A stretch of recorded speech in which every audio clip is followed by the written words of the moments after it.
Dövlət Su Ehtiyatları Agentliyinin tabeliyində olan Kür-Araz çaylarında bəndlərin istismarı idarəsinin əsas vəzifəsi əhalini, yaşayış məntəqələrini, kənd təsərrüfatı və xalq təsərrüfatı obyektlərini çaylarda baş verən daşqın və sel sularının zərərli təsirlərindən qorumaqdır. Respublikanın 17 rayonunda idarə xidmət göstərir.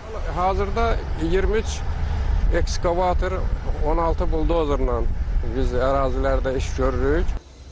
Ötən il idarə tərəfindən mühafizə tədbirlərinin icrası olaraq Kür, Araz və Dağ çaylarında 20 kilometrə yaxın qaya kəsmə işləri və 25 kilometr uzunluğunda məcranın təmizlənməsi işləri yerinə yetirilib. Mühafizə bəndlərinə təhlükə yarana biləcək yerlərdə qaya uçmalarının qarşısını almaq məqsədi ilə 1510 paqnometr məsafədə daş betonla sahil bərkitmə işləri aparılıb. Hazırda idarə tərəfindən Girdimançay çayının Kürdəmir rayonu ərazisindən keçən hissəsində məcra təmizləmə və mühafizə bəndinin təmir işləri aparılır. Görüntüdən də görünür ki, hər ildə Girdimançay çayında və digər dağ çaylarında daha çox lillənmə olur.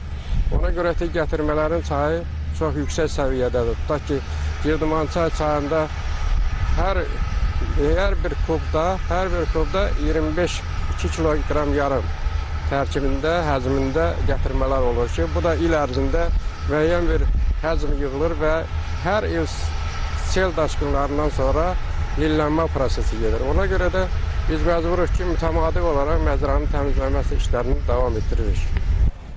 Qeyd edək ki, 2025-ci ildə sahillərin yoyularaq yaşayış məntəqələrinə yaxınlaşmasının qarşısını almaq məqsədi ilə təhlükəli sayılan ərazilərdə idarənin əsaslı təmir planı hesabına 1680, sahilində 530, Salyan rayonunun Parçaxalaç kəndi ərazisində Kür çayının sol sahilində 520, Neftçala rayonunun Qaraqaşlı kəndi ərazisində Kür çayının sol sahilində 150, Neftçala rayonu Bankə qəsəbəsində Kür çayının sol sahilində 480 paqnometr daş betonla sahil bərkitləmə işləri nəzərdə tutulub. Hazırda mühafizə tədbirləri davam etdirilir.